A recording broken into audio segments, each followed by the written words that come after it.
George Galloway, and the mother of all talk shows. Welcome to the Open University of the Airwaves with George Galloway. The good, the bad, and the ugly are gathering in Davos, arriving on their private jets and driving in their Escalades. Are they a force for good, or are they a force for evil? Good, bad, ugly, you decide on our poll this evening. And it was a pretty little silver Corvette, but you should have seen what was in the garage behind it.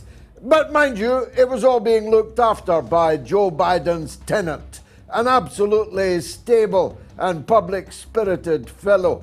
Much more on that, and the Twitter files just keep rolling out. And Matt Taibbi, the man who's done more than any other to bring them to the world's attention, was spoken to by Max Blumenthal, who is our first guest this evening, and Gonzalo Lira from the Ukraine as the battlefield situation turns. It is now the case that the Russians have taken Solidar, the city of salt of which I spoke on Wednesday, and that Zelensky may be preparing to pull out from Bakhmut because, of course, it's militarily insignificant, the precise opposite of what they've been telling you when they were losing thousands of their soldiers trying to hold it, at least according to the Washington Post. We'll be talking all things American and British politics, European politics, international affairs at the highest level, with the best guests and with the fantastic crew that make up the mother of all talk shows. Fasten your seatbelts. It's going to be a bumpy night. Curious about our curriculum? Have something to say? Then call us now to join the debate on the mother of all talk shows. The only education you can get for free.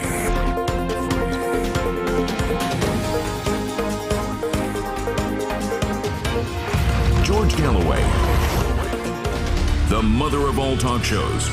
With George Galloway, the world is our classroom, and you're welcome to sit in and join the seminar. Scores of heads of government and other senior ministers and hundreds of CEOs of some of the world's biggest companies and the director of the FBI, just to put a tin hat on it, are all in Davos. Let's hope Putin doesn't land one of his hypersonic, super intercontinental ballistic missiles on top of them. What a disaster, tragedy that would be. Are they there for good or for evil? You decide on the Twitter and the YouTube and Telegram poll that we are running now, and it's not going very well for Klaus Schwab and the World Economic Forum, self-appointed World Economic Forum, but for some odd reason, if you're anybody at all in what they call the West, you've got to be in Davos. Of course, it costs $50,000 to attend, even to sit in the stalls, and you'd have to have the price of a few magnums of Cristal if you were hoping to gather anyone round you to get the benefit of your wisdom on contemporary events.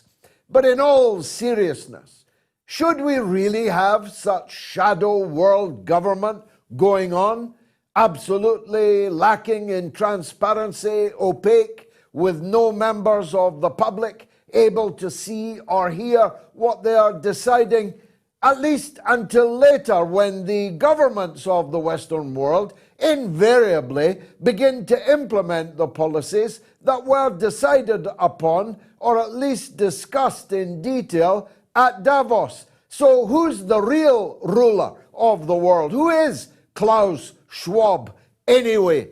Well, I know his father was a Nazi military officer, and I know he has a strange taste in garb, dressing up like Count Dracula, as well he might. But I know little else of him. Maybe Max Blumenthal can enlighten us on what they're going to be up to in Davos. It was, too, a pretty little Corvette that Joe Biden had in his garage.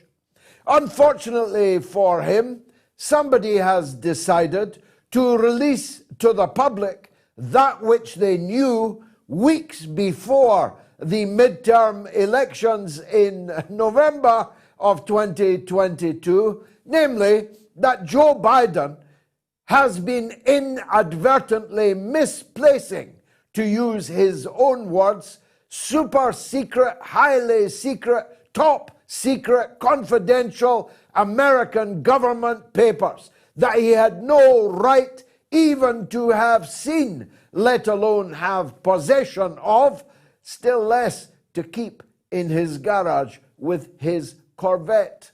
Now, the hypocrisy will not be lost on many viewers. The campaign in November of the Democrats was partly centered on the fact that Donald Trump was supposed to have committed the supposedly heinous offense of removing his own presidential documents. Joe Biden's documents were not his. They were President Obama's. Many of them he had no right even to have sight of, let alone possession, let alone take them home like a Chinese takeaway. No, but Donald Trump's possession of documents was sufficient for the FBI to practically smash his door down in Mar-a-Lago in Miami, Florida. Not only that, the officers then roamed around his wife's bedroom, fingering her lingerie. I'm not making that up, but no such thing has happened to Joe Biden. I appreciate that his lingerie is a little less tasteful than Melania Trump. I don't want to go too far down that. I'm being told in my ear not to go too far down that line. But there was no FBI raid on Joe Biden. And in fact, the FBI covered up the exposure of this illegal possession and reckless misplacing of top secret American government material to avoid upsetting the voters, frightening the horses in advance of the midterm elections. But quite apart from that, we discovered that the documents were actually being stored in a garage which was in the possession of Mr. Biden's tenant. He was no longer living, of course, at the address in Delaware where these top secret, including military and strategic diplomatic secrets, were being stored in a garage. So his tenant, we must hope, was a reliable, patriotic fellow, one who could be guaranteed not to hand these documents into, I don't know, a computer repair shop or a second-hand store or throw them in a skip.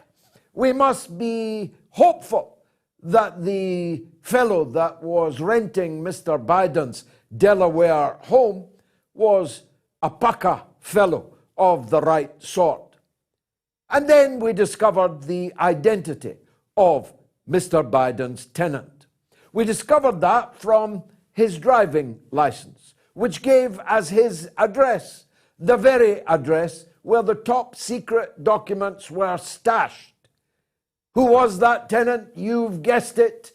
No less than Hunter Biden himself, a crackhead user of young prostitutes, a man who took pictures of himself weighing the crack cocaine and complaining that it was a gram or two light for the money he had paid for it. A man of such reputation that he was drummed out of the US military for dishonorable conduct. Too dishonorable to be in the US military, but reliable enough to have custody of the American government's innermost secrets in the garage in which Joe Biden's pretty little silver Corvette was stored. But here's another peculiar thing. It turns out that Hunter Biden pays rent for his father's house. Now, I don't know about you. I'm a father of 6 children. It would never occur to me that I could charge my children rent. But if I did, maybe I would set the rent, I don't know, a figure that might cover the mortgage, though Joe Biden, of course, long ago ceased to have a mortgage on the property. I might set the rent at the utility bill level, say, to cover the electric, the water, the gas. Do you know what Hunter Biden's rent was for his father's house? $50,000 a month. That's $600,000 a year. That's a bit pricey, isn't it? For any rent. Never mind the rent you're paying to your father, leaving open the question of whether this was some scam of some kind. Was Hunter Biden laying off this rent on somebody else, on a company, for example? Was it being charged to expenses, for example, and instead of giving it to his father, he was putting it in his pocket for prostitutes and crack cocaine? Or was this one of the ways that the big guy got his 10%? Whoever the big guy is, of course. It's not yet entirely clear, but we know from Hunter Biden's laptop that there was a big guy in the picture who had to get 10% in this picture. Maybe one of the ways that the big guy was collecting his 10% from the corrupt business practices of the Biden crime family was through this apparently grotesquely inflated figure of rental income. Curiouser and curiouser.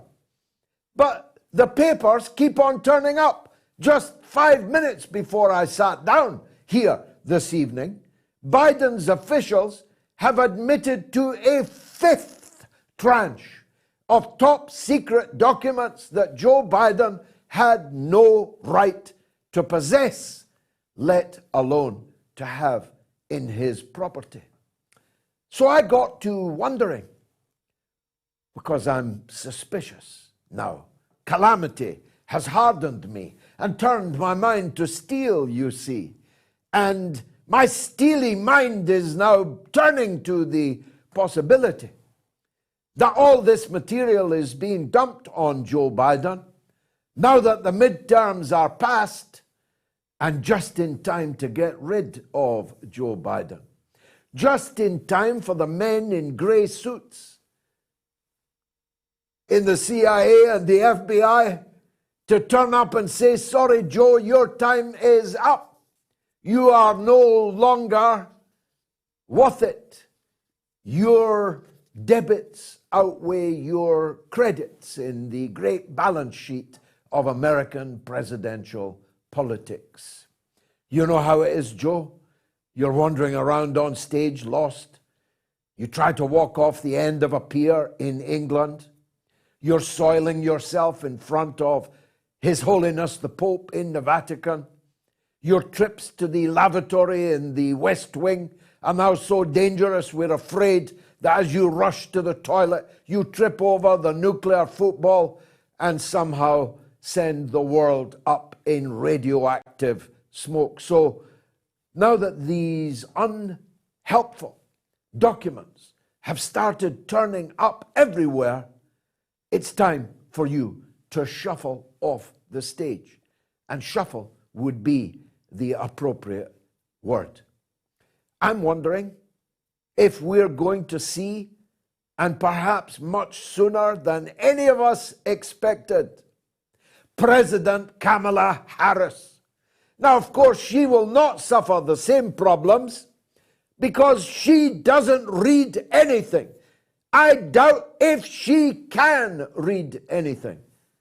In parenthesis, let me wonder aloud and anew that Joe Biden, who never wrote a word of his own material in his life, he even plagiarized Neil Kinnock, and it doesn't get much lower than that, actually had a think tank.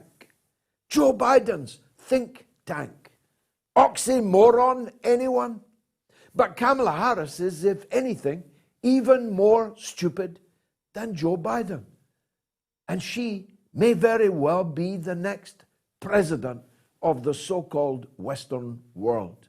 She'll talk and laugh a lot on television, laugh inappropriately often, laugh inexplicably often. And she's a more comely face, if that's not a sexist observation, than the gerontocratic Joe Biden. But she's intellectually challenged and doesn't even have the excuse of being 90 years old, as Joe Biden increasingly appears to be. Now, only a couple of minutes left to turn to the other big issue. I did a television program for a Middle East station I worked for, Al Mayadeen Television, yesterday. And we were discussing the impact of the economic war launched against Russia by North American and Western European countries in general. We discovered in the course of the show that not only is the ruble the best performing currency of 2022, it has started 2023 with a bang. And the US dollar has fallen below 70 for the first time in many years in relation to the ruble. We discovered that Russia's external debt has fallen in the last 12 months, not risen. And that can be compared to the United States level of indebtedness, which the last time I looked was 300 trillion US dollars. A very great deal of it owed to China, which is the biggest creditor of the United States and its economy, its Ponzi scheme economy. Not only that, Slovenia increased its imports from Russia of 341%. Makes you wonder what Slovenia has done with all those Russian imports. Last time I looked, Slovenia was a very small place with a very small population.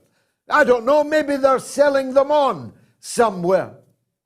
Germany has increased its imports from Russia by 49%.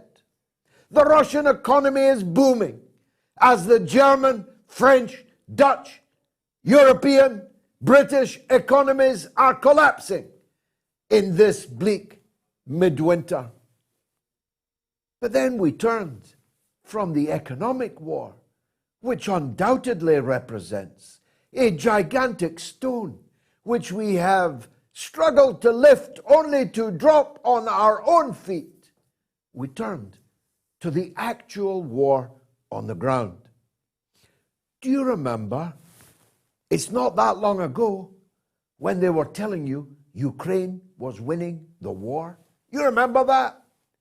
You remember when every television station and newspaper in this land, and I assume in your land, was telling you that Ukraine was winning the war? They can't even any longer, to the most credulous, even to the reader of the National Enquirer, peddle that line anymore.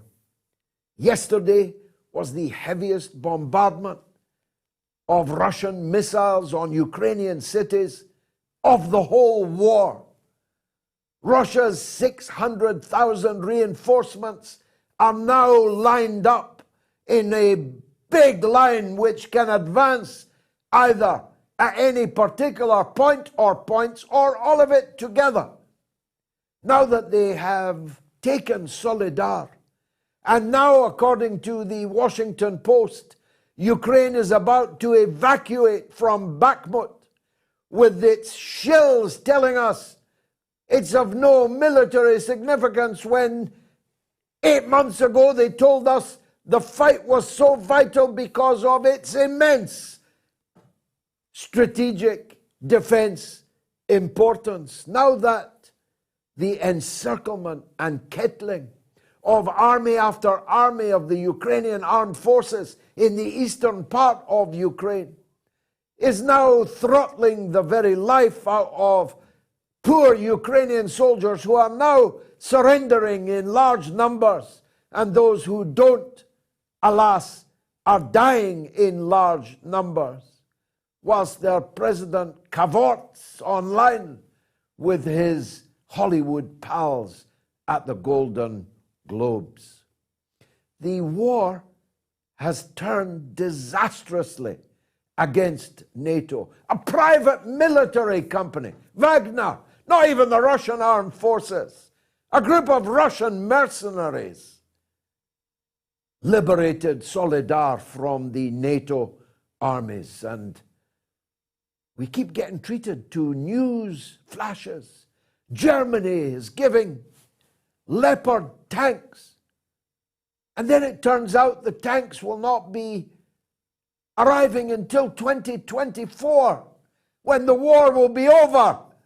Challenger tanks, but only 12 of them in a country of 600,000 square miles across a front which stretches from the Black Sea to the Baltic.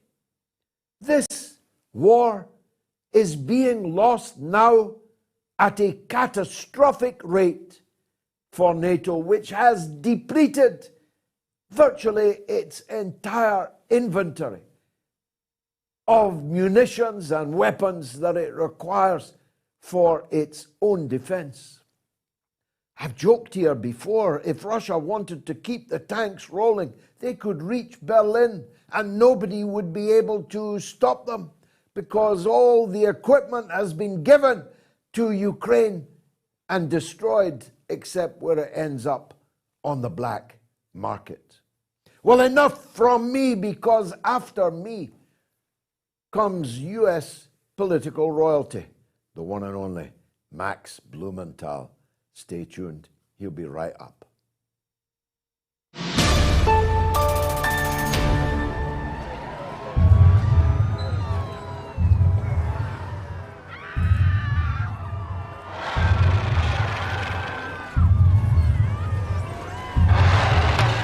Mr. President, we got a report of a 50-foot woman marauding through Washington, sir. Thank you, Captain. But I'm looking for a shorter woman, one who likes to take long strolls in the park and yell at minorities. She's not looking for a date. She's terrorizing the city. Is there a difference?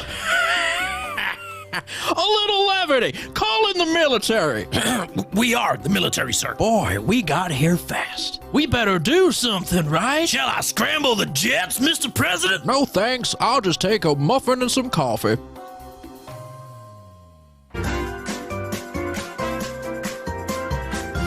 You are listening to the mother of all talk shows with George Galloway.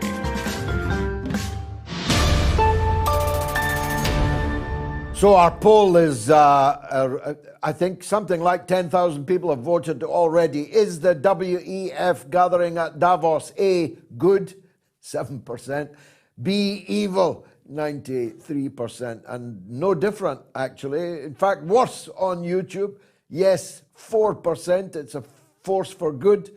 No, a force for evil, 96%. And on Telegram, exactly the same result, 4 and 96. Way to go, Klaus Schwab and the other potentates arriving in their private jets at Davos. Here are the phone numbers. If you want to comment on anything I've said or my guests will say, if you're in the United Kingdom or Ireland, it's 0808196 5522. You phone us, we'll call you back. It won't cost you a single penny. If you're in the United States or Canada, equally, it's toll-free. will cost you nothing. It's +1 844 944 3344. And if you are calling from elsewhere in the world, which does exist, I assure you, is 0044 203 966 2625. Now, Max Blumenthal of the Grey Zone and many other platforms, he's going to be addressing the No to NATO, No to War rally on the 25th of February in central London. A new venue has been secured, bigger and better than the old one. It's the last laugh that counts, NAFO. Max is, as I said, journalistic royalty. It's always a privilege to talk to him, and he joins us now from the United States. Max Blumenthal, welcome to the mother of all talk shows. Can we start with that pretty little silver Corvette? As you know, I like cars, and I especially like Corvettes. So when I saw that glistening silver Corvette, I could hardly take my eyes off it until I spotted a pile of highly classified American government secret documents sitting piled up in the garage behind it. How did that happen? Well, first of all, George, I'm looking forward to joining you at Wembley Stadium on the 25th. Well, I guess that's not central London, but I'm looking forward to finding out where the new venue is and hope to see everyone there. We'll strategically release that information, Max. Good. Yeah. Well, that will be more strategic than what Biden has done. He said that everyone need not worry because these documents were in a locked garage. Well, Donald Trump's residence at Mar-a-Lago was raided by federal agents to spirit out classified documents. And we were told that this was a major national security threat and that any of the goons who visited Mar-a-Lago could have gained access to these documents that had details about nuclear discussions with Russia. Now, the investigation into Trump concerns his obstruction with relation to these documents, that his team did not want to give access to these documents. With Biden, what it looks like to me is that someone outside of Team Biden gained wind that there were classified documents stored all across Biden world, from Biden's residence in Wilmington, Delaware, to the Penn Biden Center, which is in Philadelphia and is basically a patronage farm for the Biden political network.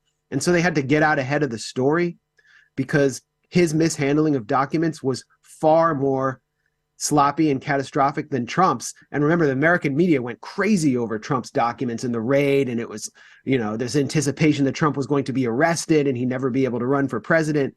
And now it doesn't look so good for the partisan defenders of Biden. But the question is, how many more documents will we see? Why are members of Team Biden with no security clearance the ones to look for these documents? How do they know where they are if they're in like 8 different places?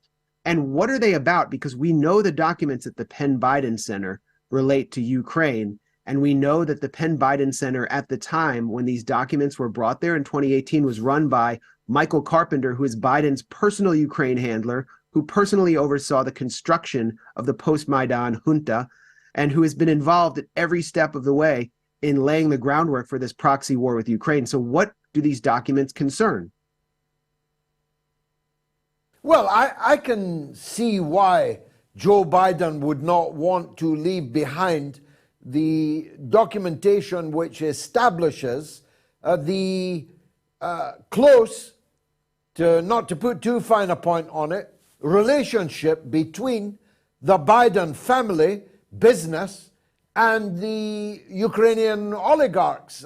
Some of them in government now, some of them in government before, all of them still players on the Ukrainian scene.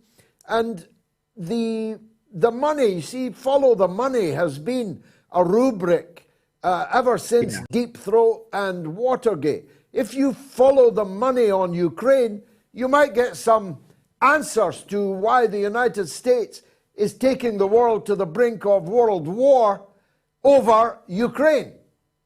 Yeah, no, that's the issue. So I think that it's pretty fair to say that this was not an accident. That's the Biden line. I don't know what the content of the documents is, so this is pure speculation, but we do know that Biden's son was on the board of Burisma, was heavily involved also with Metabiota, with his business partner, Devin Archer, in a private firm that seemed to be involved in some kind of shady biowarfare programs in Ukraine. We know that Biden's first visit to Kiev was in February 2015, and he went there specifically to ask the IMF to start providing loans to Ukraine and start the entire austerity program. All of these loans went into the hands of oligarchs like Kolomoisky, who's Zelensky's biggest backer and the backer of the Azov battalion. We know that Joe Biden fired the special prosecutor who is looking into his son's shady dealings. And we also know that Michael Carpenter, who is the head of the Penn Biden Center, where many of these documents concerning Ukraine were found, was on stage with Joe Biden sitting right next to him at the Council on Foreign Relations when Biden boasted of firing that special prosecutor, Victor Shokin. So Biden is heavily invested in, and you could even say mobbed up with this corrupt post-Maidan regime. And to the extent that he has documents that relate to Ukraine, classified documents, his personal residence at the Penn Biden Center, we need to know what the contents are, because we need to know if there is some kind of cover-up at play. So do you think I'm wrong then in imagining that the Democrats have turned on Biden, that these things have been leaked as a prelude to pushing him off the stage, metaphorically speaking? You think that this news was rushed out because it might have emerged from more hostile sources? Well, that's one theory inside the Beltway right now, is that the Democrats and the regime, the permanent bureaucracy that comprises what people refer to as the deep state, elements of the national security state, but also Democratic Party elites want to get rid of Biden, because the rumor in town is that Biden is determined to run again in 2024. He doesn't seem to be very mentally competent. He's not the most popular president. But behind him, who do we have? Transportation Secretary Pete Buttigieg, who's presiding over some of the worst delays and cancellations we've ever seen on flights in the U.S. He's becoming a hated figure. He was being put up as a successor to Biden. And then Kamala Harris, as you mentioned, George, who doesn't seem to be very mentally competent either, even though she's not as advanced in the years as Biden. She won absolutely 0 delegates in the Democratic 2020 primary. She was extremely unpopular even among Black voters, historically unpopular for a Black candidate. So I don't really see her as a successor. The Democrats are in terrible situation, so I don't see why, or in a difficult situation, so I don't see why they would deliberately cripple their most nationally known figure, the president. I think this has more to do with Team Biden trying to limit the inevitable damage on a much more problematic situation than we even understand right now. Now, I may be naive, I don't know American prices, but $50,000 a month rent when your landlord is your own father struck me as particularly odd. As a father, I can't imagine charging my children for living at my house, let alone charging them a rent that a prince would pay for a property, especially in Delaware. I mean, I don't know Delaware, but it's not, I mean, it's not Beverly Hills. Yeah. Well, I mean, Joe Biden has said his son did absolutely nothing wrong, and he's flown on Air Force One. He's still part of the picture of the Biden network. The House Republicans have won enough seats to initiate an investigation on the laptop and everything else. This is going to become a major campaign issue. So I do see an impetus for pushing Biden aside.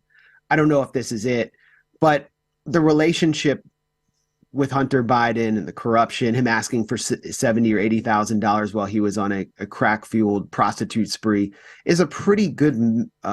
It's almost like a microcosm of the whole Ukraine proxy war, where, as Hillary Clinton has said, all of the aid that we're sending to Ukraine is an investment in ourselves. She said that last month. sort of a boast about corruption and money laundering, because we're raking money from the pockets of U.S. taxpayers who are hurting like never before, at the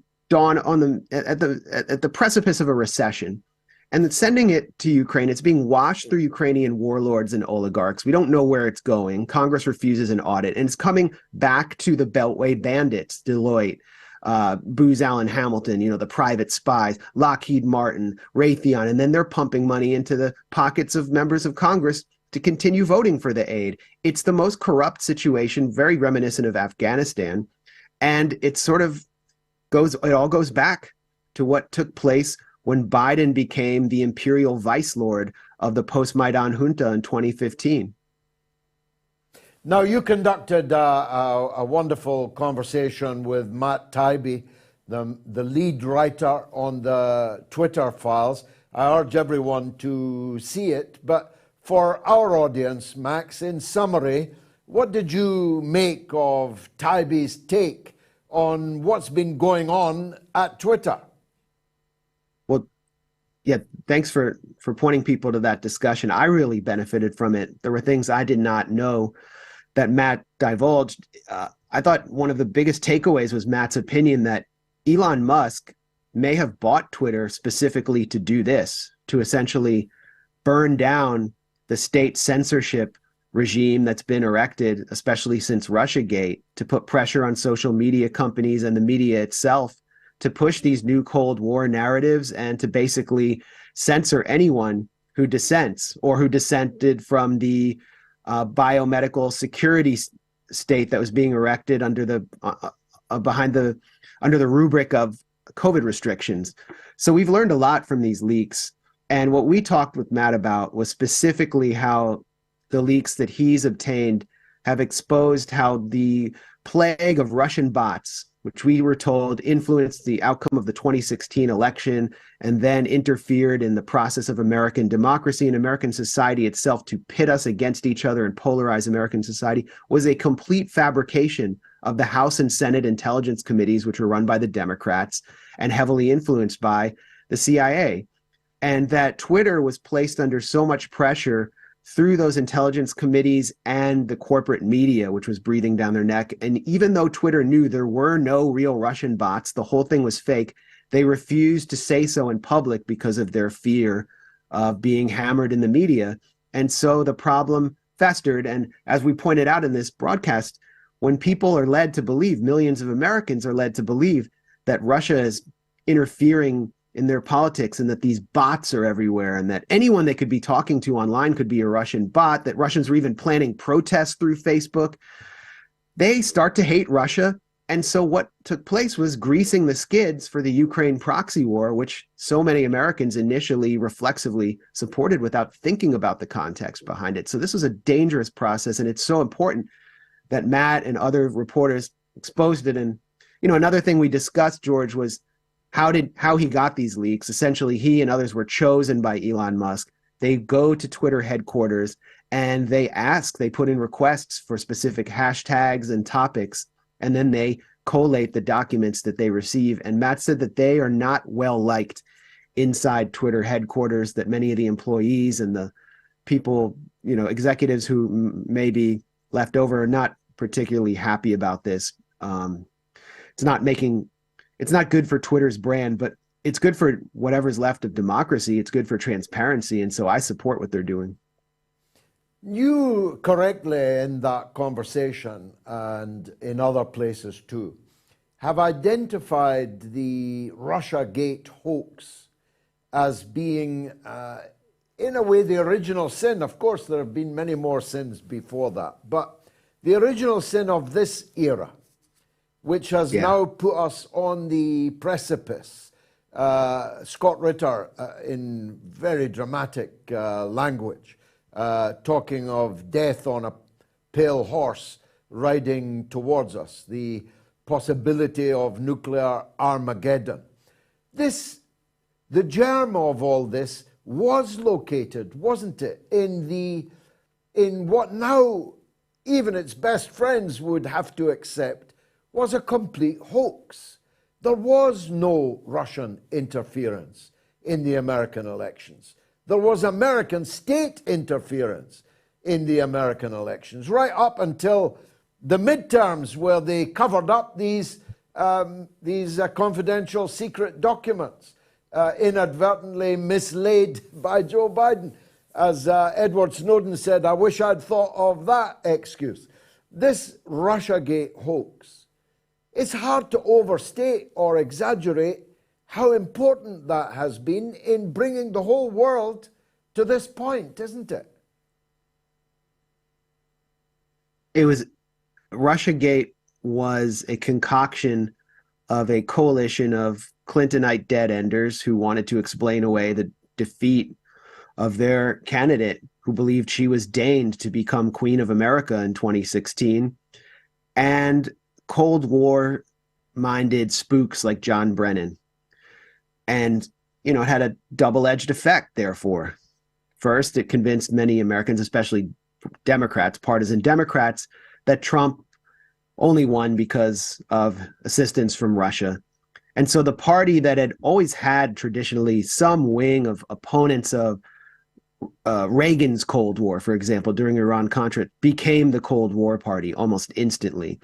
And then the new Cold Warriors, the spooks and the neocons, they gained control over that party and over essentially the media. And there was no resistance any longer to pushing for example, sending offensive lethal weaponry to Ukraine and setting the stage for the proxy war, which, as we know by comments from Angela Merkel and others, a Marine general named James Bierman said last week that this war was always inevitable, that it was planned for ever since the 2014 Maidan coup.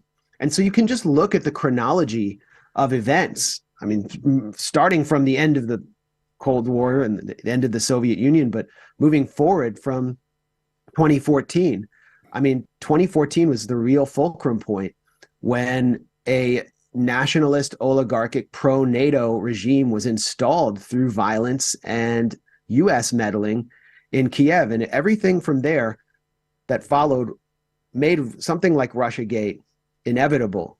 And anything Trump did, much of what he did was also what Obama did, for example, refusing to send offensive lethal weaponry to Ukraine, was portrayed as something influenced by Putin. And so what Russiagate did was it criminalized diplomacy with Russia, as the late, great Stephen Cohen put it. So we're now at a point where it's unclear how any channel of communication can be restored with Russia to prevent us from going to the precipice of nuclear war. And any attempt to challenge this mad push for endless escalation with Russia and Washington, and I experience this all the time, my colleagues experience this all the time, is portrayed as you're portrayed as a Kremlin shill. I mean, we saw a representative, a member of Congress, Ted Lieu, accuse Matt Taibbi of mouthing Kremlin talking points simply for exposing these Twitter leaks. So that's how Washington is now. McCarthyism is on overdrive. Negotiations have been criminalized, and we're marching to the brink thanks to this Russiagate hoax. And that's really why I challenged it in the first place instantly when it emerged. Indeed you did. Lastly, and I'm grateful for your time as always, Max. Yeah, thanks for having me. Where does all this leave Trump? Is he dead political meat? Or could he make a comeback in the light of all these new developments we've been discussing? Well, no candidate in U.S. politics, national politics right now, has the constituency Trump has. Nor do they have the name recognition, the brand, or the kind of organic political network that gives them the ability to turn on the switch in swing states and compete. But you can see that Trump is being challenged internally from within the Republican Party for the first time. And it's not by a typical corporate Republican candidate who would be portrayed as a rhino, a Republican in name only by Trump supporters. It's Ron DeSantis, the Florida governor, who stood up against the COVID restrictions, won a lot of support, especially it made him a national right-wing hero. And, he's branded himself as sort of the anti-woke governor, He's taken on critical race theory and all of this identity politics. But he has a background as a lawyer for the U.S. military who participated in the torture of detainees at Guantanamo Bay. And everything in Ron DeSantis' record going back to his time in Congress as a member of the Freedom Caucus in the House, the kind of right-wing Freedom Caucus, shows that he doesn't differ much from someone like Mike Pompeo on foreign policy. And so I think he's a lot less threatening to the national security state than Donald Trump is. Donald Trump, who went to Korea to meet with Kim Jong-un, Donald Trump, who attempted to have a summit with Putin and negotiate several treaties on intermediate ballistic missiles, for example. Trump, who actually referred to Nicolas Maduro in Venezuela as a tough leader who's probably going to stay, referred to him as president in the middle of this coup attempt. Donald Trump did so many things that upset the national security state, and Ron DeSantis seems like a more steady, if actually more aggressive hand. And so you can even see centrist Democrats egging DeSantis on to run. And so I think we're going to see Trump challenge in a way he hasn't been before, and you can see Trump's base fracturing slightly right now. Max Blumenthal, see you on the 25th of February. Looking forward to your speech. Thanks for joining us tonight on the Mother of All Talk Shows. Welcome. God bless you. Is the WF gathering at Davos A, good, B, evil? It is overwhelming. Thousands upon thousands of you are voting. You can vote on Twitter, YouTube, and Instagram. Just search my name, George Galloway. A quick break and much more of this coming up.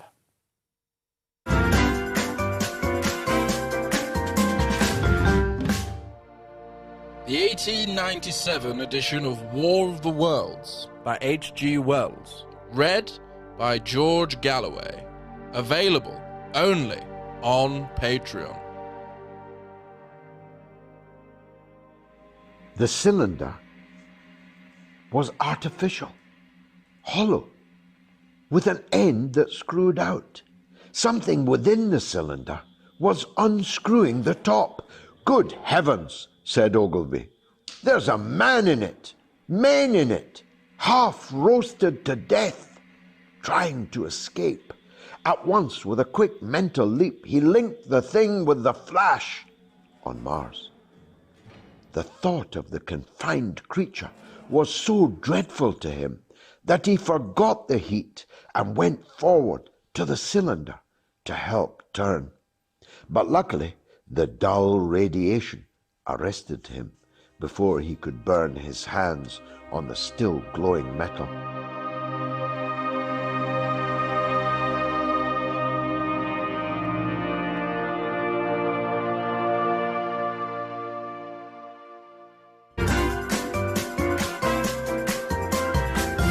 You are listening to the Mother of All Talk Shows with George Galloway. That was from War of the Worlds by H.G. Wells, not Orson Welles, but the next best thing. I hope you are enjoying it. Coming up after that book is the now out of copyright 7 Pillars of Wisdom by T.E. Lawrence, otherwise known as Lawrence of Arabia. You can get that on my Patreon page, patreon.com/George Galloway. A big thank you and good evening to all of my patrons on there who stood by me when things were very, very difficult for me and my family indeed. Now, we are, as people know, I hope, planning as soon as we can to launch MOATS America on a Friday night, an entirely US show, presented not by me, but by some of our best friends in America. Sometimes maybe Max Blumenthal, Farron Fronczak, Garland Nixon. Some of our best friends will be presenting it. We'll be taking care of the back of the house, but the front of house will be an entirely US affair. They will pick the guests, they will set the questions, the topics, and so on. If you want to see that, if you want to see the launch of MOATS America, Here's how you can help us. On the YouTube channel, my YouTube channel, please subscribe if you haven't yet done so. There's a mechanism called Super Chat. You just go on to the Super Chat mechanism, there's how it works, and donate. Donate what you can, even if it's only $1, €1, £1. Donate what you can. And you can leave a comment that if I can get to it, will read out in the course of the show. Maurice Perry did that in donating 10 Swiss francs. Thanks, Maurice. Mr. Lover, as always, gives £2. Keep the truth flowing, GG. I will, sir. Jason Kane gives £1. Teresa Kelly, my good friend, gives $10. Daniela Modos Cutter gives £2.49. Abdi Boos gives 70 South African rand. Thank you for that. Darren Henry, $8.99 New Zealand dollars. More moats for the masses, says Darren. How about that? What about a down under moats? Irshad Ali says, gives £5. Thank you. You're an honourable man. Keep informing the people about the truth where deception has become the norm for greed. Thank you, sir. And As London Bro Gaming gives £2. Thank you. J. Matson Heininger gives $5. Thanks, George. If you get a chance, check my Substack, A Builder's Tale, with Al MP3 included. Well, I will. I'll check that out. Robert P. gives £5. Gigi, on last week's Moats, you showed Biden's video where his face looked completely sick. Apparently, it's a fake video. Were you going to mention it?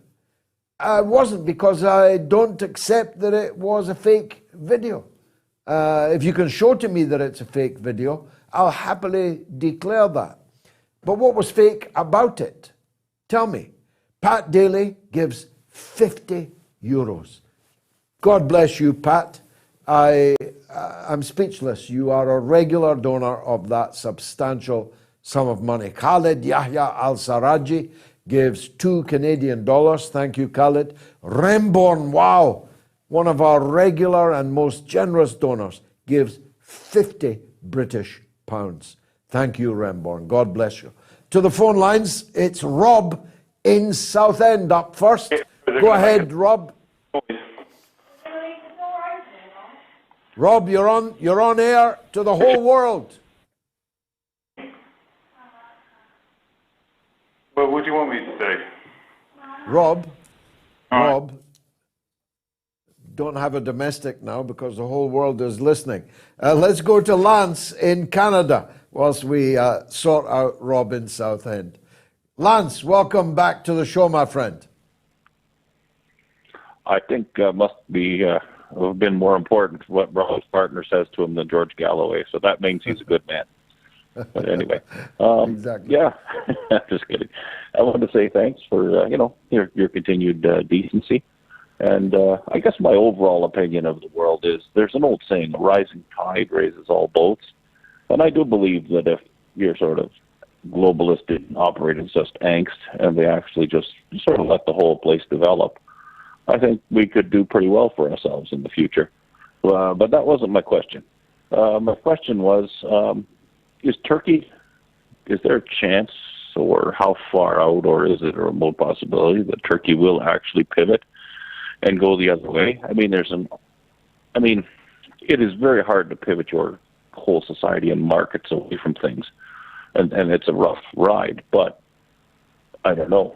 I mean, obviously Russia has all the resources and we'll have a lot of clout if they win here. So yeah. I don't know. Well, I think, Lance, that the tectonic plates have visibly shifted, audibly shifted. People know who's up, who's down in the world. People can read the runes. Even the kings of Arabia have come to that conclusion. So it would be surprising if, as wily an old fox as Erdogan had not noticed those tectonic plates shifting. So in the words of Groucho Marx, I think when the facts change, so do my opinions. And I think the facts have changed, and so Erdogan's opinions are changing with it. Biden's not going quietly, though. He's just offered Turkey a $20 billion military procurement deal that the US has been delaying on for a long time for fighter jets. And that was, as far as I can see, not conditional on Turkey not buying Russian anti-aircraft missiles, the S-300s, having already bought the S-200s. And in the past, that was holding up the supply of US fighter jets to the Turkish Air Force. The US harbors the main opposition to Erdogan in Langley, Virginia. I mean, they're not hiding it. It's not as if he's been given somewhere neutral to live. He's actually living in Langley, Virginia, and he mounted a coup against Erdogan not that long ago, 3-4 years ago now, which came closer than many people think to toppling Erdogan, certainly killing Erdogan. So I think Erdogan is turning. I think his reconciliation publicly with President Assad of Syria cannot be much longer delayed. That will be a big blow to American prestige in the area, especially as American forces continue to illegally occupy a part of Syria and literally steal its oil, using Kurdish forces to truck that stolen oil out of the country, and no one quite knows where the profits from that are going. Are they going to the Kurds? Are they going to the big guy? Who knows where that money is going? So I think that Turkey will shift. Whether it will entirely shift is, of course, another matter. Thank you so much, Lance. We haven't got back to Southend, where some domestic difference was discernible. When we did get through, we'll hear. Robert P. on YouTube says, how many more families need to receive the news that their husbands, fathers, grandfathers, and sons won't be coming home? May monsters responsible for this war burn in hell. And the happy little fox, aka Benji, says those who seek Russia's defeat on the battlefield probably had a poor education, don't know history very well, and do not understand what Russia is. That's a quote from Sergei Lavrov, the foreign minister of Russia. Tanya Keen says 100 planes have arrived in Davos. 100. And one of them flew only 27 kilometers. You'd think he would have just driven in the Escalade. Schlafkommandante says there are 5,000 Swiss soldiers protecting Klaus Schwab and the WEF meeting. 5,000 soldiers. Captain Blimp says these are exactly the people that the world could do without. If they went, millions of lives could be saved. Rob is back. The domestic is over. And he's here with us from Southend. Rob, welcome. Hello, George. Yes, mate. What would you like to say? Well, I don't know about the domestic.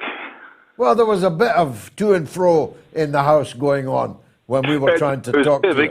My wife is a nurse, and I've just decorated the downstairs hall, and there was a lot of issues about cats and things, but that was it. Was she complaining you hadn't finished the job, or that the job wasn't up to scratch, or what?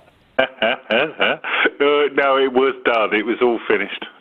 Excellent, excellent. Yeah. I'll have to get mine done when I go home. My wife will have taken encouragement from that. Go ahead, Rob. No, I was just thinking about what you said. I think it was about 2 weeks ago about you saying that Russia could go through Poland, Paris, and then through Berlin and into Paris. Do you really believe that they have the capability to do that? Well, I think the point I was making was that we no longer have enough military equipment, hardware, and ammunition to stop them.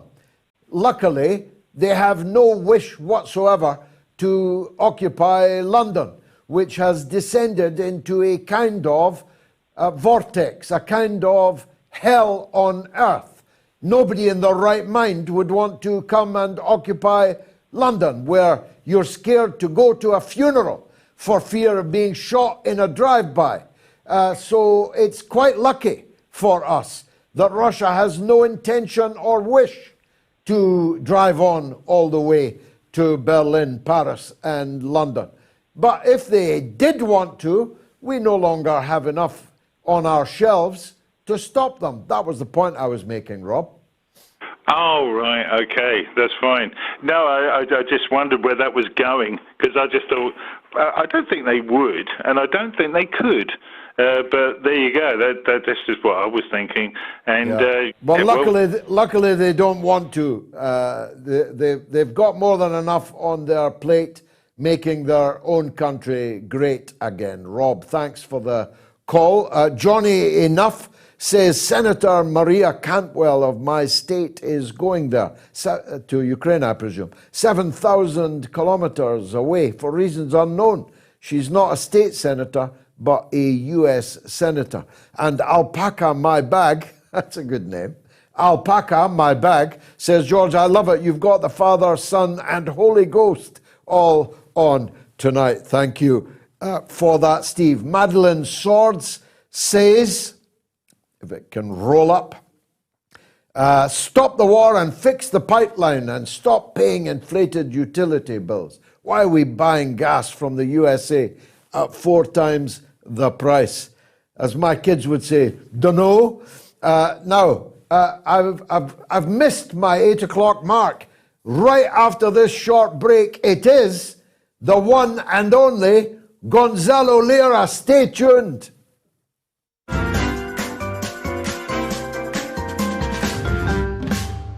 You know, and it's a very, thank you for, you know, I'm a big fan of your show, Gigi. Great debate, great. And I'm Scottish. I'm very passionate about what's happening there, you know. I had a great mom. She was Scottish, Mary McLeod. She taught me well. She taught me well at everything, including golf. I love Scotland, and I love the Scottish food. It's great food. I said to Melania, you know, haggis. Look at that. What's more Scottish than that? Me. I am that haggis. She said, what, thin-skinned and full of crap? You are listening to the mother of all talk shows with George Galloway.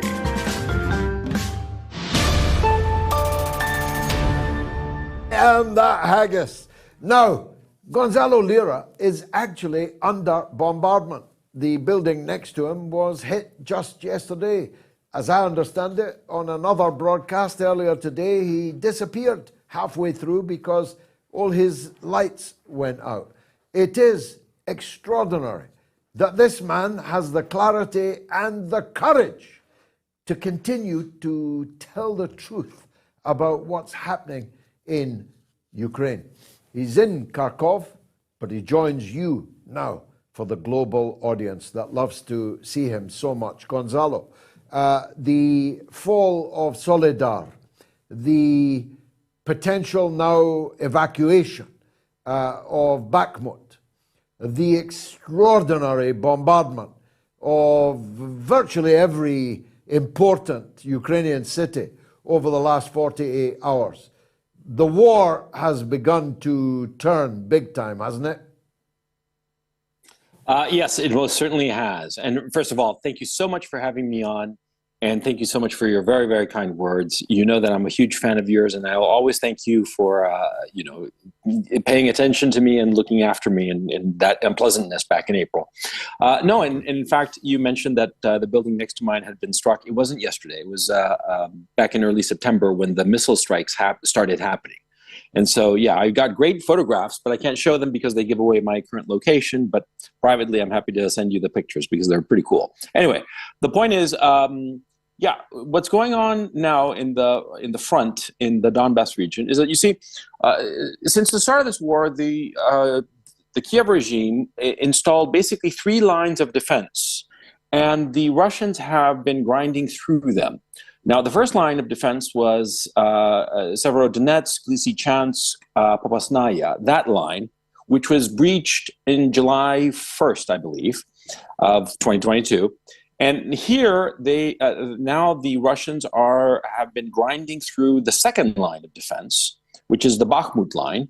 And Soledar is essentially a suburb. It's a separate town, but basically a suburb of Bakhmut. It's a city or town of 10,000 people before the start of this conflict.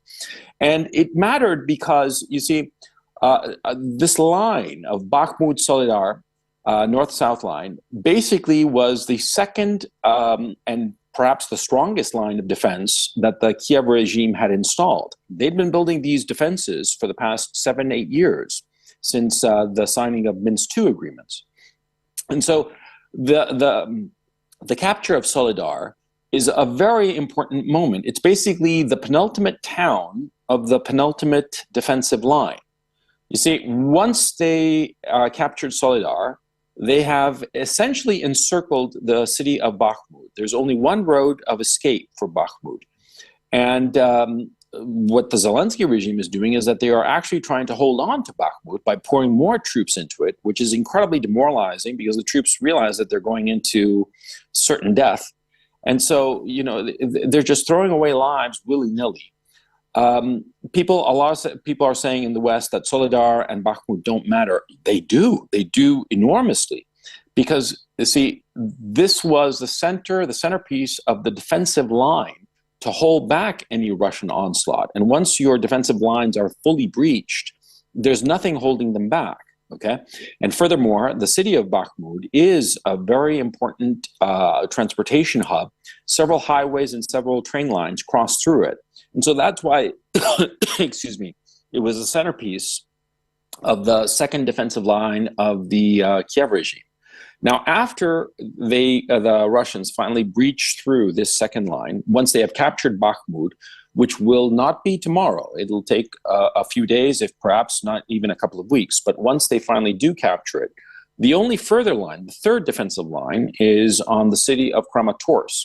But this third line is the weakest of the lines. And beyond that, once they have overrun Kramatorsk, which would be inevitable because it's much easier to overrun it than the current Bakhmut line, then there's going to be basically clear sailing. I mean, just a flat terrain with no defensive positions between Kramatorsk and the city of Dnipro, formerly Dnipropetrovsk, which is on the Dnieper River. This would essentially mean that the Russians would capture the bulk of eastern Ukraine. This would be a huge deal. And the way things are going, this is an inevitability because Soledar has been captured. Bakhmut is about to be captured. It's encircled by three sides. Of the three roads leading out of it, two of them are controlled by the Russians, either fire control or they have outright possession of the roads. So the forces in Bakhmut have only a single road out. It's not under fire control, but it eventually will be under fire control. And so once Bakhmut falls, the next line will be Kramatorsk, which is far weaker than the Bakhmut line. And once the Russians overrun that line, then that would be the ball game insofar as eastern Ukraine is concerned. And so there's a lot of speculation going on insofar as the offensives that are gaining pace, because it's clear that the Russians are preparing a big winter offensive, but nobody's quite sure where. At this time, it's credibly estimated that 650,000 Russian soldiers are on the borders of Ukraine. A big grouping is in southern Belarus, just across the border from Ukraine, from the northern border, the northwestern border of Ukraine. Another big grouping is in the Belgorod Oblast, which is literally 50 kilometers away from my position. And then there's the third grouping that's in the Donbass region and the south of the country. It's sort of like spread out. It's not as concentrated as the other two. And so nobody's quite sure what the Russians have in mind.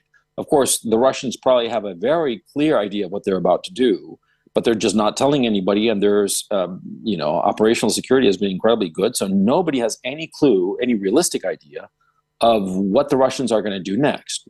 But we have reached a key moment in this battle, in this war, rather. See, the breaching of the second line And the fact that Soledar has fallen and Bakhmut is all but done, it's inevitable. There's no way to save it. No number of troops will save it because the defensive fortifications have already been destroyed. And so even if more soldiers flood into it, they will not be in positions to defend themselves from the Russian onslaught. So Bakhmut is done. Okay, it's just a matter of time. And so from that perspective, you realize that we have tipped over insofar as the conflict in its totality is concerned.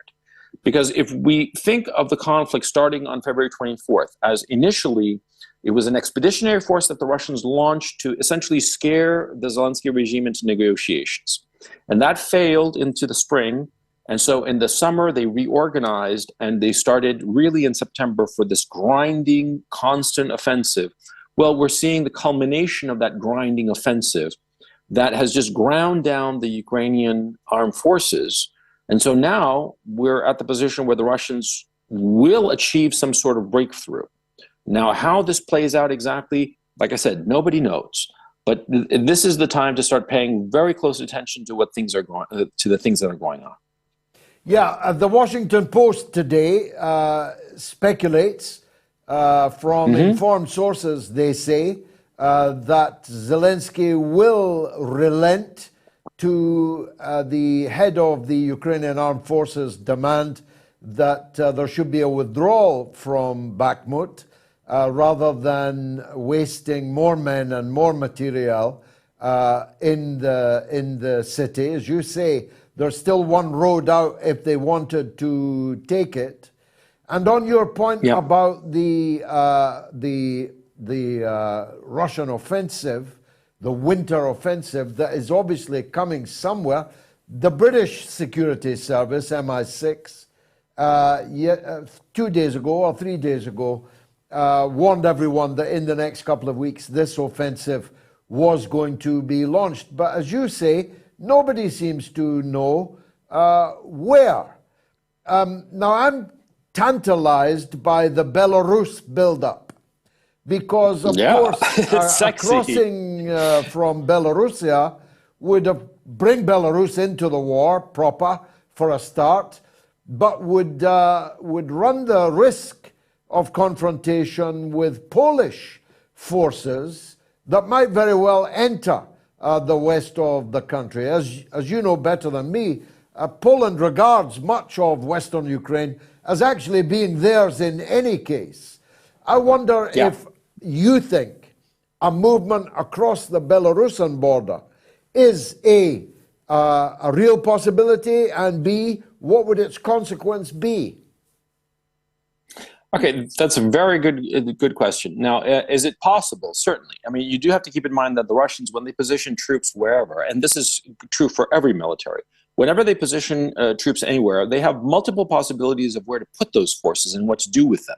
They might put some troops there just as a holding mission to pin down some opposing army, or they might put them there to attack, or they could just put them there and have both plans ready to roll whatever circumstances dictate what's most favorable. Now, insofar as Russia attacking from Belarus, which would, of course, bring in Belarus into this conflict, and the Poles. Okay, so we have multiple problems going on with the Poles. Recently, President Duda of Poland was in Lviv, and he was received like a rock star, like like a celebrity. And you have to keep in mind the city of Lviv in Western Ukraine is historically Polish.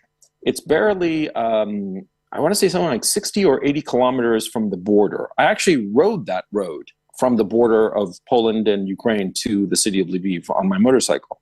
But I forgot. But it's something like that. It's not far, is my point. And so the issue becomes, will the Poles decide to put troops on the ground and take what they consider to be historically Polish territory? Because the city of Lviv and that area, geographic area, the Galicia, they consider it theirs. Part of Galicia also extends into what is southwestern Belarus as well. And so will they go into it? Now, it's not clear if they have the troops to do that. I'm frozen. I don't know if you guys can see me. Yes, we can, yes. Okay, great. What happens is that the the Poles, at this time, they have an army of 150,000 men. I mean, that's the Polish army today. But what has happened is that as of November, they did a call-up of 200,000 men. These were, untrained men who are going to have to be trained. And so that'll take a good minimum 6 months, closer to 9 months to a year. But clearly, the Poles are getting ready for some conflict. I mean, they wouldn't be calling up 200,000 men, i.e. more than their current armed force, unless they were preparing for war. They've also gone forward with a lot of weapons purchases from the West, weapons that will be delivered into 2024 and 2025 and forward on. Tanks, helicopters, artillery especially, because artillery is proving itself to be the god of war once again. And so the Poles are clearly getting ready for some sort of military conflict. I mean, you don't invest that amount of money and time and effort into doubling your army unless you're very serious about getting something that you want, militarily speaking. So the issue will become for the Russians a very delicate political balance and a timing issue. See, on the one hand, they don't want to provoke the Poles, but on the other hand, they want to wrap this up before the Poles have an actual army that could cause problems for them. And when I say they want to wrap this up, I mean that they want to capture the entirety of Ukraine. You do have to keep in mind, if you have, as the Russians do, if you have an army of 650,000 men surrounding a country, which is what the Russians have at this point, 650,000 men is not for a war. 650,000 men is for the occupation of the entire country. That's clearly what that army is about, okay? So the Russians probably already have a clear idea that what they have to do is they have to capture all of Ukraine before the Poles are in a position to do anything about it militarily speaking. Because you do have to remember something that's key. The Russians no longer trust the West at all, especially with the revelations by Angela Merkel and Francois Hollande. Angela Merkel, the former Chancellor of Germany, Francois Hollande, the former President of France, both of them were in power in 2015 when they negotiated the Minsk II agreements that were passed by the UN Security Council, which gave a pathway to peace in Ukraine insofar as the Donbass region is concerned. And both Hollande and Merkel have said in interviews, recent interviews, they have said that they had no intention of implementing those agreements and that they were just a way to buy time to arm Ukraine. Now, this has gone over in Russia like a lead balloon because they look at this and they say, oh, so any agreement we sign with these people will not be honored, and it's just a cynical ploy to rearm the Ukrainians. So therefore, we cannot negotiate with the West, or much less with the Zelensky regime, insofar as a ceasefire. We have to go for broke. We have to go and capture the whole country. I mean, that's what's happened because of these revelations that nobody in the Western media is talking about. The fact that Merkel and Hollande said that the Minsk II agreements were just a way to buy time and that they were signed in an insincere, practically fraudulent manner, that has gone over terribly with Russia. And the Kremlin in particular, they basically realize we cannot negotiate with them because any agreement we sign, any peace deal we sign, isn't going to be worth the paper it's printed on. So ultimately, we have to capture the whole country. I mean, this is a key point that people have to understand. The Russians are not going to negotiate. They're not going to stop.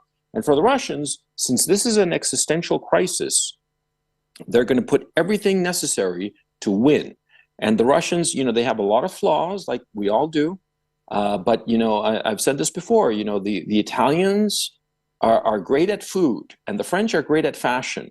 But the Russians, they're good at war, and they're going to win this. And it's an inevitability.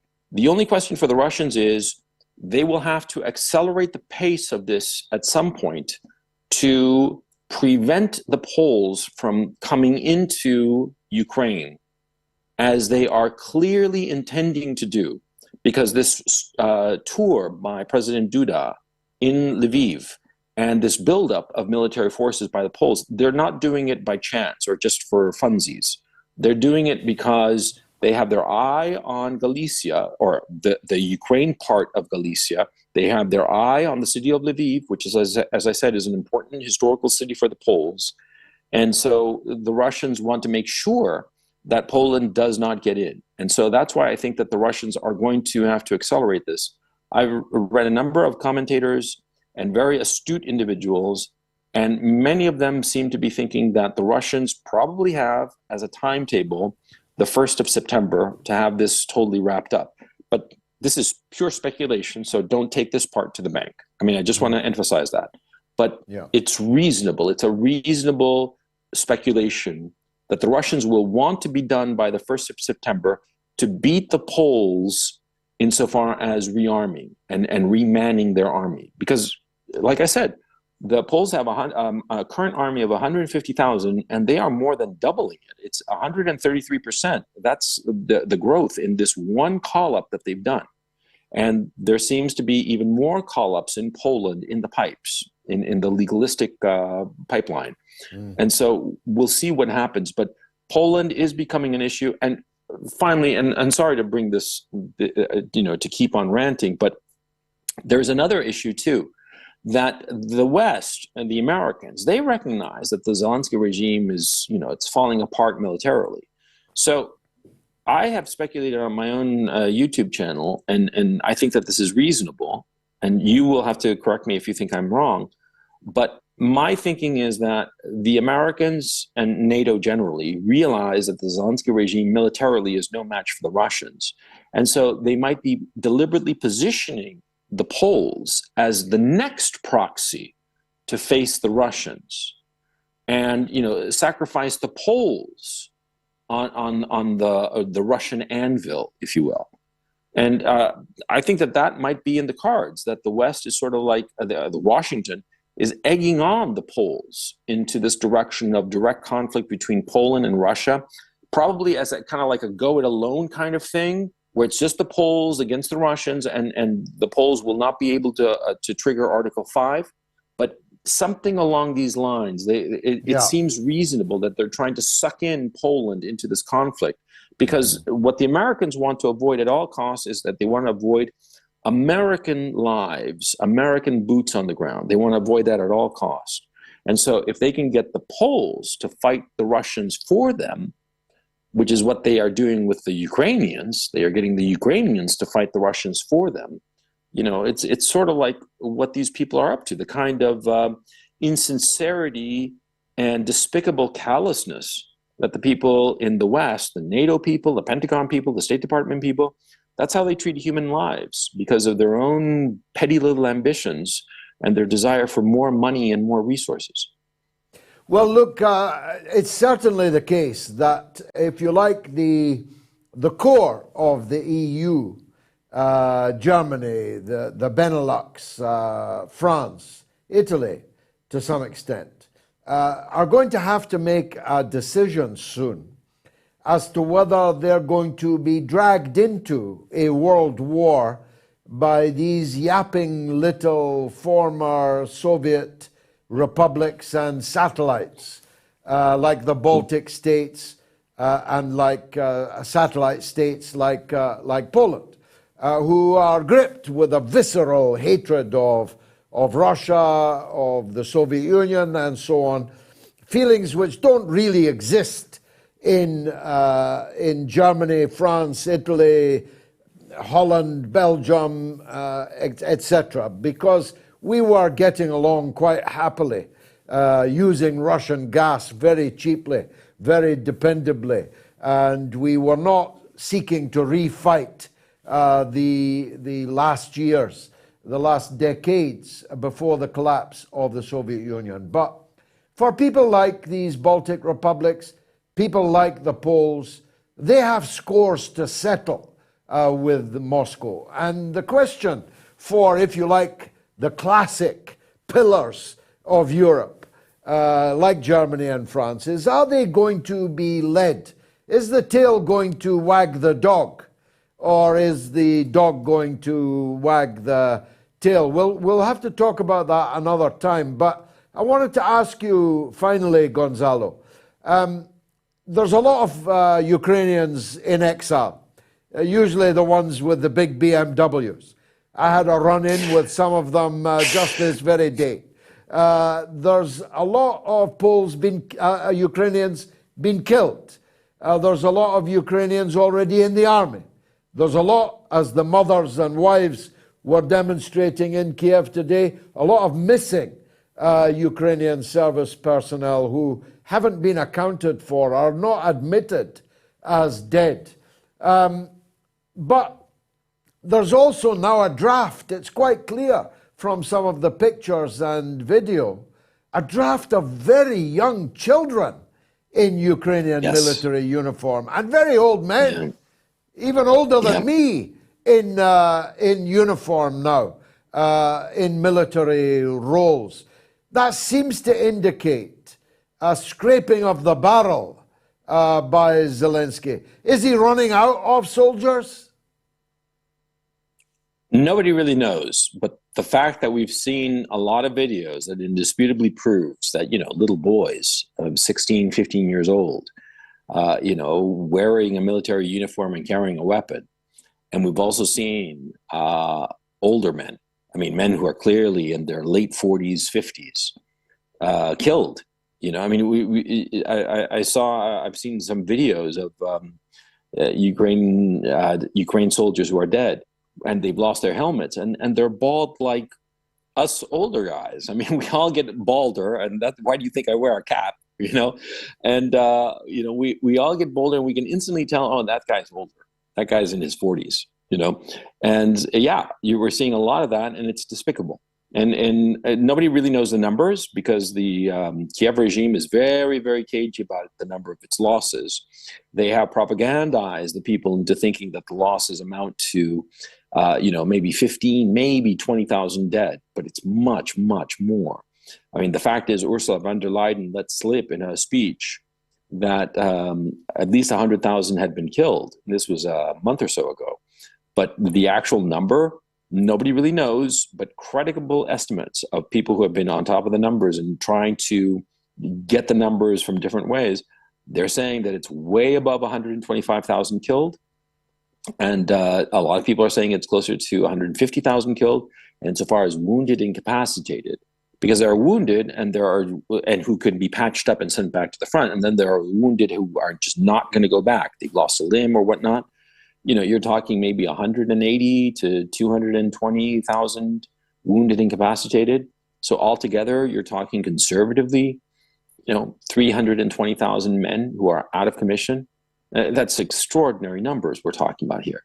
And it seems to be credible. And insofar as the Russian losses, the BBC for a while was very carefully combing through all social media and all Russian news informations and outlets, trying to come up with credible estimates as to the Russian dead.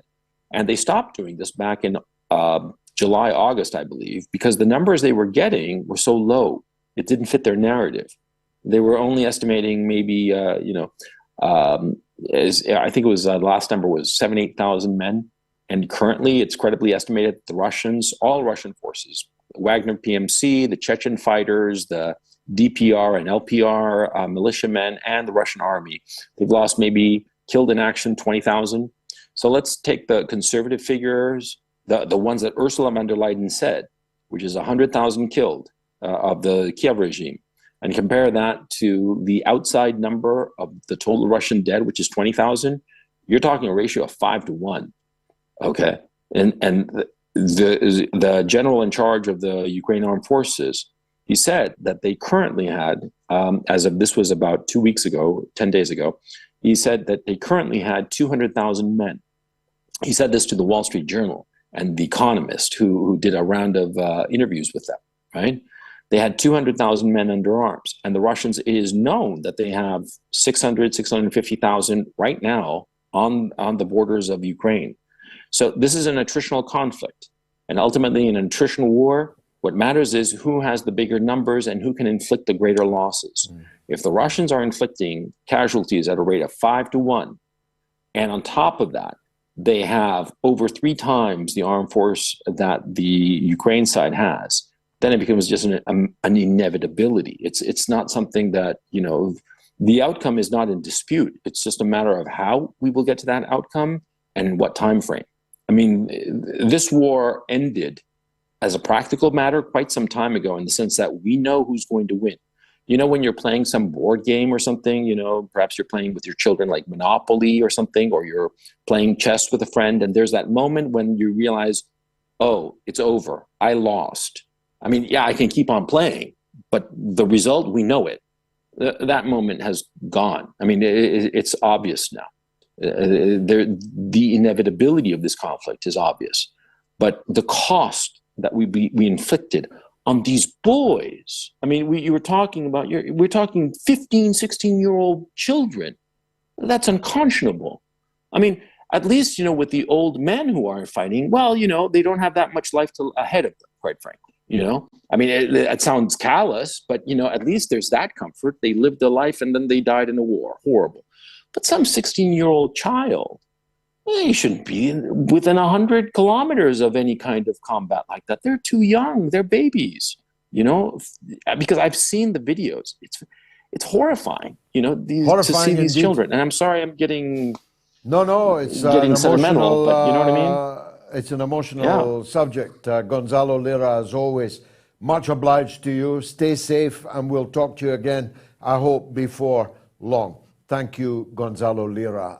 Is the WEF gathering at Davos A, good, B, evil? Have your say in the next 15, 20 minutes. The poll is still there. Let me take a quick break, and then it's more calls on the way.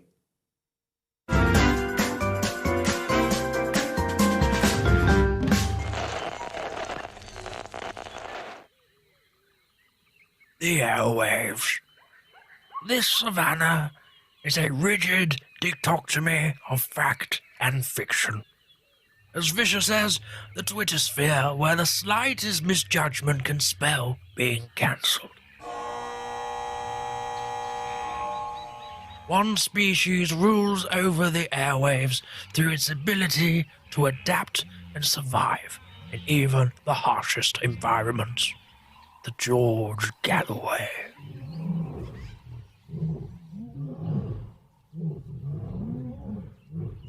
The top cat in these parts, it is mostly active on Sunday evenings in Britain and mid-afternoon in the United States.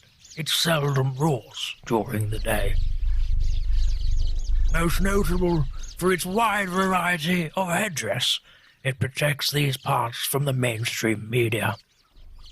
You can catch this fine specimen on the mother of all talk shows. Don't pick a fight with it.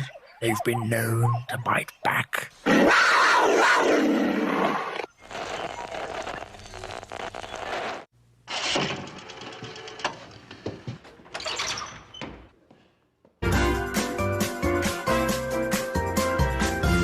You are listening to the mother of all talk shows with George Galloway.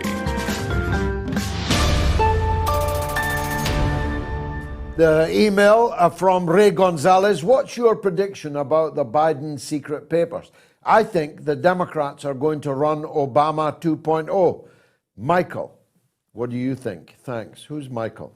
I don't know. It did occur to me the other day that if Donald Trump could make a comeback, maybe Barack Obama could, or maybe his missus could be the Democratic candidate, though would be very, very high risk for them to run and possibly lose. But it's an interesting thought. Certainly, as Max Blumenthal made clear, they're not exactly spoiled for choice.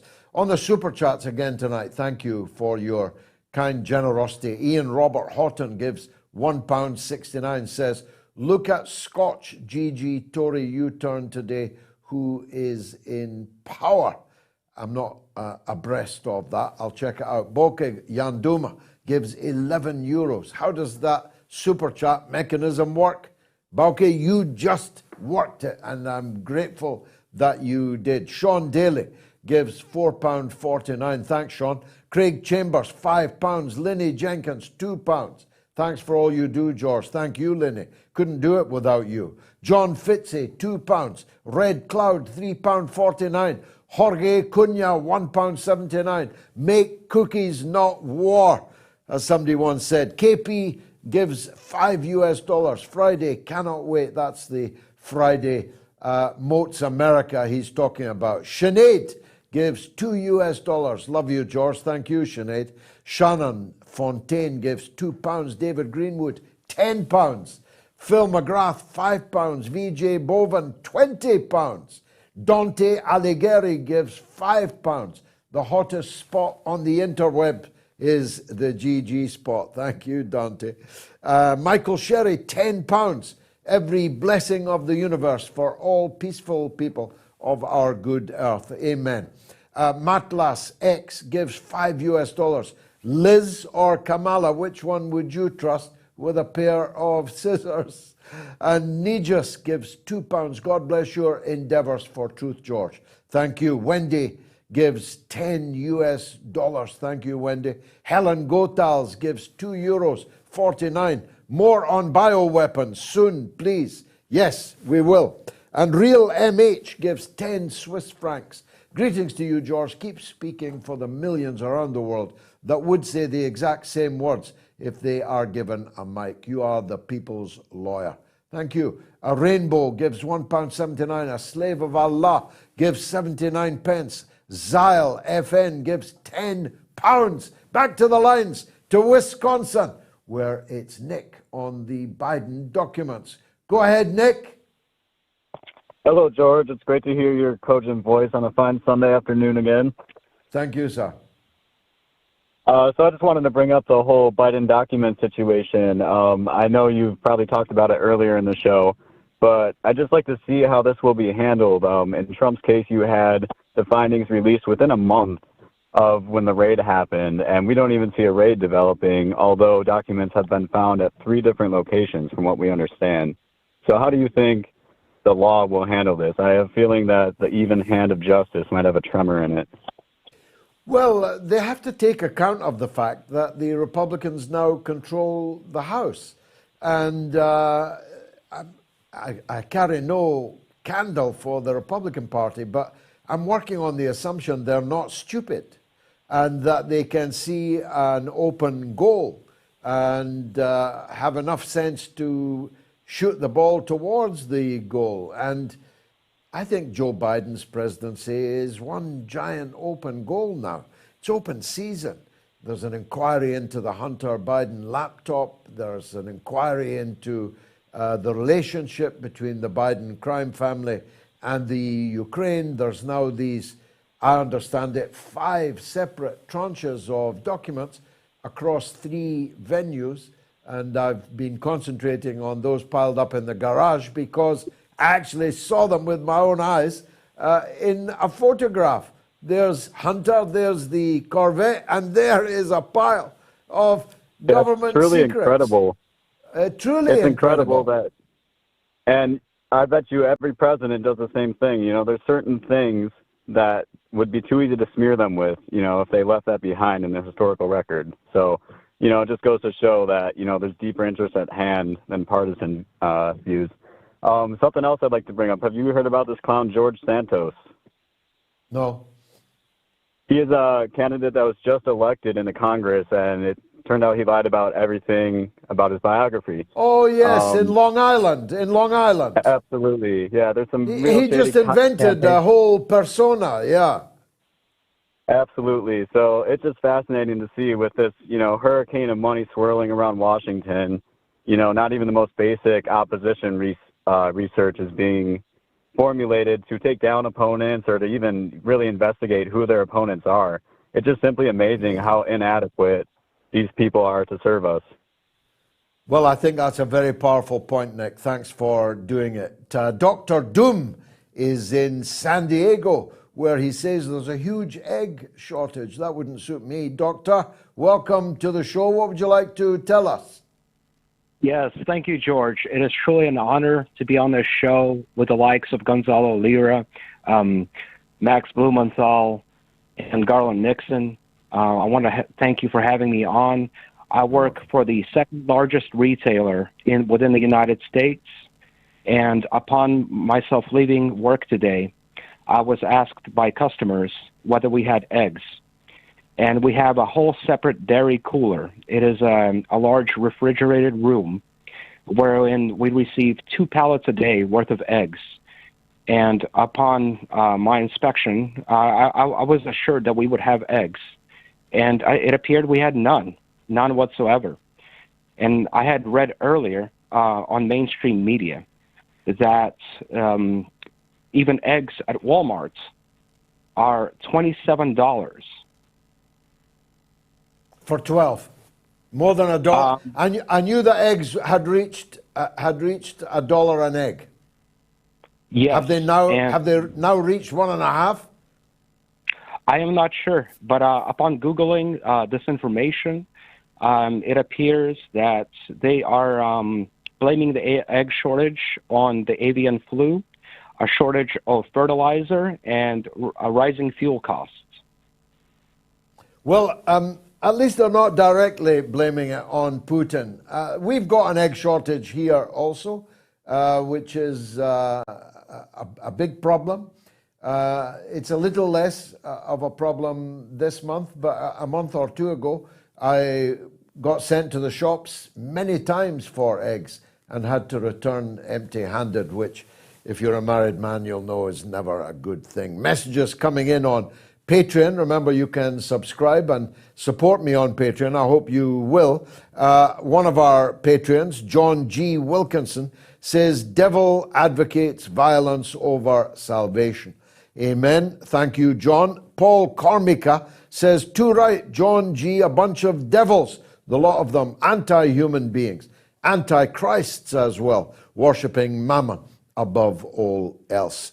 And Raymond Barker says, how are the Ukraine going to replace the 120,000 men that have been lost? Indeed. So let's feature now the aforementioned Garland Nixon, always our go-to man in Washington. I don't know if he can solve the shortage of eggs dilemma that was just brought up, but I know he's got trenchant points of view on that pretty little silver Corvette. Garland, welcome. Anything on the eggs for a start? We just had an interesting call by Dr. Doom in San Diego, who describes the ridiculous cost of eggs in the U.S. Well, what's interesting about, whether it's eggs or baby formula here in the United States is how quickly these things arise. I mean, if it's a fuel or fertilizer or whatever the case may be, and I don't know how fertilizer affects eggs, but whatever the case, you would think that there would be a slow an increase in the price of eggs rather than it happening overnight. And I suspect that the egg crisis will maybe last for a while and go away. Sometimes these particular stories come up at the same time that say Donald Trump's taxes. That story flopped. The Biden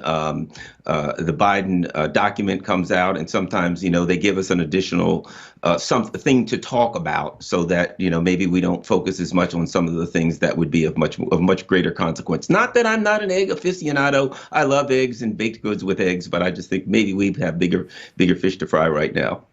Yes, well, a very interesting foodie metaphor, that one. Now, Garland, I like a Corvette. I loved the Corvette that the Biden crime family have got in their garage. But it's a truly hair-raising story, isn't it? That Hunter Biden is paying his own father $50,000 a month in rent. What kind of father-son relationship is that? And what kind of a house can command $50,000 a month in rent in Delaware? Well, that's kind of like the Zelensky crypto scam.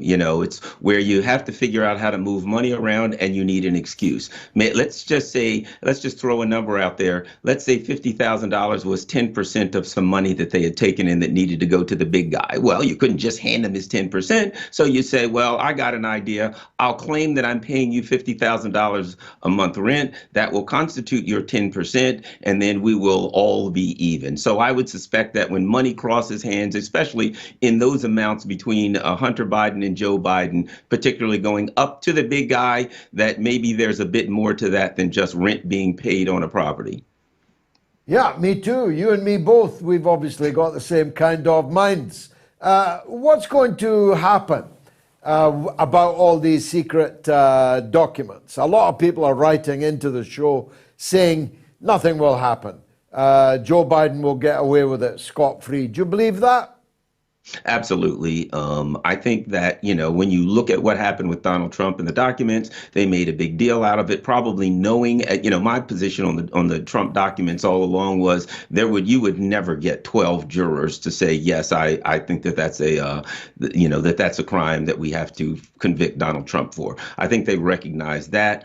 And now this is happening with Joe Biden. They're going to whitewash both of them. They're going to stick them together kind of and whitewash them in the media. And additionally, you have to wonder how tenuous Joe Biden's hold is on power, if he has any power at all, in the White House in light of what's going on in Ukraine. Yesterday we saw the first major anti-NATO, anti-Ukraine war march in New York City, which was, there were a lot of people there. We've got some big ones coming up here in Washington, D.C. and around soon. So you have to think that, being just days away from January 20th, 2 years where, from which Joe Biden was sworn in, that there are those around him maybe looking for ways to vacate his position far earlier than 2024. And maybe this is, leverage that they can use to convince him that a resting home somewhere would be far better and more comfortable than the Rose Garden.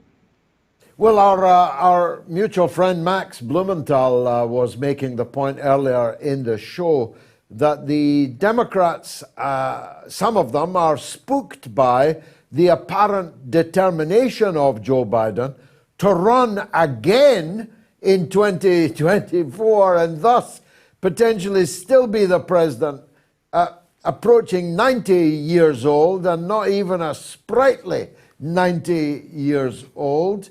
But another part of the Democrats are spooked by the idea of President Kamala Harris, and they lack any alternative. It's Biden or it's Harris. Which do you think will win out of those factions? Well, for starters, regarding the ultimate outcome, I don't think it could matter because I don't see how either of them at this point could win. Joe Biden certainly couldn't do very well in a debate right now, and his record speaks for itself, shall we say. Kamala Harris talks to everyone like she's talking to an elementary school class. Boys and girls, the big countries attack the little countries, and we don't. She talks in such an infantile manner that it's pretty much horrifying to the average voter. So I don't think she can win. The problem the Democrats have is this, and people say they have nobody that could win. Well, they have a few people maybe floating around that could be at least attractive and could, speak well for themselves in a public setting. But anyone who would push back against the policies that the American people are unhappy with would not be allowed to run. So the only thing they can run is some iteration of Joe Biden or Kamala Harris, someone who's, like Joe or Nancy Pelosi, who seem to be somewhat out of it, or Kamala Harris, who is just going to, voice what as best she can, what she's told to say. The Democratic Party has painted themselves into a corner, completely and totally allied with the national security state and corporations. So they kind of put themselves in a hopeless position. Could Hillary make a comeback? Could the Obamas make a comeback?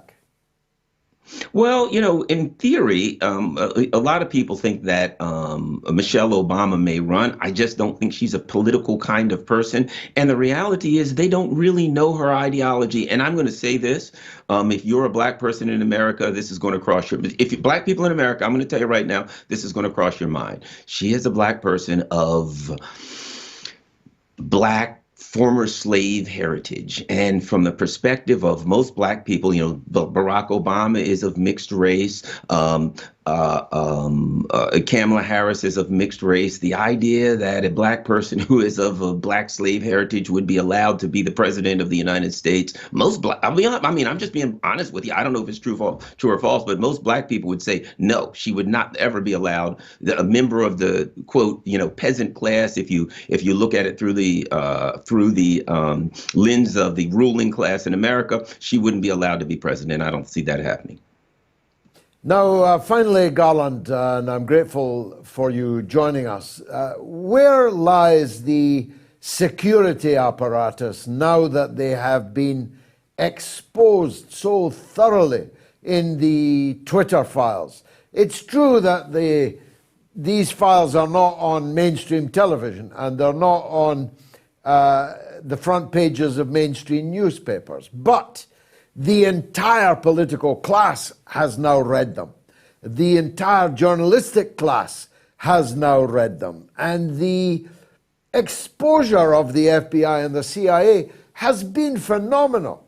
I mean, whatever it says about the former owners of Twitter, it says even more about the FBI and the CIA. How can anyone entrust them with the power of life and death and law and order when they are exposed as such renegade operators? They're effectively rogue outfits.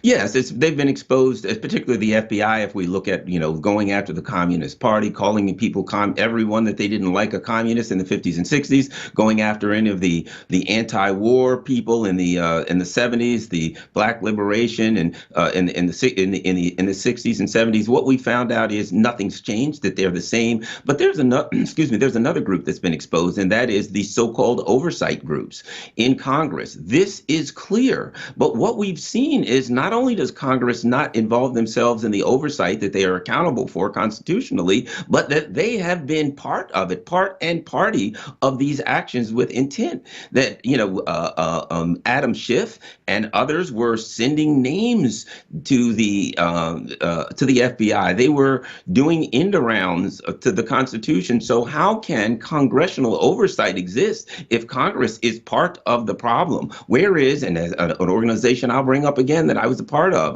the ACLU, the American Civil Liberties Union. When I left, here's the numbers. When I left the ACLU as a member of the board, they were bringing in $300 million a year. They had $950 million in their basically savings accounts. You got all that money. You've got all that power. This is absolutely what the American Civil Liberties Union is supposed to be all over. Where's the ACLU? Where's congressional oversight? What we're seeing now is the organizations and the parts of Congress that are supposed to address this are quiet as a church mouse. And you have to ask yourself why.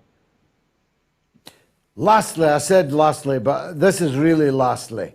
Kevin McCarthy finally made it as the new Nancy Pelosi. I thought for a minute Juan Guaido was going to pop up in the chair. They were having so many difficulties in agreeing to McCarthy. But tell us, in a nutshell, what can we look forward to with Kevin? Here's a guy walking around with his Ukraine flag on. He is simply part of the machine. They did the equivalent of the Minsk Accords with the MAGA people. They gave them an agreement that they never intend to keep. They're saying they're going to do certain things. They do not intend to keep any of the promises or any of the agreements that they made with the handful of Republicans who pushed back. So he's part of the problem, part of the machine. And again, I'm a lefty, a far lefty, so I certainly don't agree with the Republicans ideologically, but I do think that the Republican Party is healthier than the Democratic Party because at least they have a contingent that stands up for something, but they're going to get nothing. They got the Minsk Accords. That's what they get. For 3 or 4 years from now, Angela Merkel will be speaking for Kevin McCarthy saying we never intended to cut any money out of the budget. Brilliant, pithy and brilliant. Thank you very much, Garland Nixon, as always, for joining us on the mother of all talk shows. Well, I'm afraid Klaus Schwab's goose is cooked. There'll be a lot of cooked gooses, actually, at Davos. I would have thought that would be on every menu. Is the WEF gathering at Davos A, good, 7%, B, evil, 93%. And on YouTube, it's 7% and 93%. But on Telegram, always the most perspicacious, it's good, 4%, evil, 96%. And thousands of you, well over 10,000 of you have voted in that poll. Bad news, Klaus, but I'm sure the cooked goose will be tasty enough. Super chat donations, thanks once again. Gerard White, £10. Will the UK repatriate Poles to assist Poland to fight in the Ukraine? This might go some way to resolving unemployment and low wages in the UK. My take is most Polish workers have already gone from Britain back to Poland. Stephen Mountain gives £2. Angie 2099 gives £2. By the way, Stephen Mountain makes the point that he's broke or he would give more. Stephen, your £2 is worth plenty. Thank you. Angie 2099 gives £2. Albert Sontag, our old friend in the US, gives $10. On the line is Jeff in Mansfield. Go ahead, Jeff. Oh, hello, George. As I remember, you were a leading light in the Brexit movement. Proud of it. Proud of it. Yeah, and you made several barnstorming speeches about it. They were brilliant. I must admit they were very good. You never mention it now. You seem to have washed your hands of it. Have you realised that Brexit's been a mistake? Wash my hands of it? It's already happened, mate. It's already happened. It's living rent-free in your head. That's why you think I would mention it. Why would I mention something? I thought you'd be bragging about it. If we were better off, you'd be yapping about it on your programme every week. No, I never said we'd be better off. You never mention it, do you? Well, listen, if it had been a success, you'd never shut up about it. Jeff, give me a word in edgeways on my own show. I never said we'd be better off. I said we could be better off if we had a government that made use of Brexit. And that's, of course, what we lacked. I put it in a more highfalutin way, Jeff. I said Brexit is a necessary but not sufficient condition to build the Britain we want and need. And we've done the necessary, but we cannot yet do the sufficient because we first of all had a government of pro-Brexit incompetence, and now we've got a government that is trying to take us back into the EU. You mark my words, Rishi Sunak. Hold on, I'll let you in. But hear me out. Rishi Sunak will do a deal over Ireland with the European Union as a sign of goodwill. And before you could say Jacques Robinson, we will be back aligned with the single market, with all that entails. Last word to you, Jeff. Well, you think we're better off now, dear? Better off out, are we? We're worse off. We're worse off. No, we're not worse off. We're not worse off. Are we worse off than the German economy? Country in Western Europe. We're worse off, George. Come on, admit it. Now, tell the truth. Tell the truth, George. Come on. Are we worse off than the German economy? I'm not about Germany. I'm on about us. I don't care about them. I'm on about us. But the Germans run the EU. But unfortunately, it's 8:58. Tell you what, Jeff, make a date with me. Call me on Wednesday, not 2 minutes before the end of the show, and you and I will have a. I phoned you up an hour ago. I phoned you up an hour ago. All right. Okay. But you've only come on the show in the last 2 minutes. Jeff, make a date with me on Wednesday at 9 p.m. for the midweek MOATS, and you and I will have a Barney on air on Brexit. Is that a deal? Is that a deal? Yeah, well, I'll be there. Can I make another point while you're on? No, you can't, because the show's over and I've got to squeeze in Joe in New Jersey. It'll be a quick call, but an important one. Joe, go ahead. Hey, power to the people, and God bless Julian Assange. Hey, George, I wanted to bring to attention the most powerful weapon ever conceived by man, and that is the the weapon of mind control to control one's mind, to manufacture one's mind to hate or who to like or what to believe or what not to believe. And that George Orwell War of the Worlds, I come from New Jersey. I know what that did to New Jersey. And that was the beginning of the realization of the power of media. And we see the United States and NATO, it has used this weapon to its fullest extent at the current period. It's the most powerful weapon that could be being used against not only humanity, people all over the world, including the Palestinian people, including the people of the Middle East, the Syrian people, the Chinese people, the Russian people, the Japanese people, the Mexican people, the people of South America. All these people we are programmed to hate. And we can see that. We are experiencing the most powerful weapon ever conceived by man as a last-ditch effort by the United States and what I call Nazi NATO. Well, that's why it's so powerful, Joe, that's why I'm in it. People say to me, can you not try and get back into Parliament and so on? And I say, for what? I would just be a guy on his own in the British Parliament with 649 enemies and nobody reporting what I'm saying or doing here, working in the media now, as I'm doing, full-time. I'm reaching millions and millions of people in a way that I simply would not be able to. Now, No to NATO, No to War is going ahead on the 25th of February in central London. There's the lineup so far.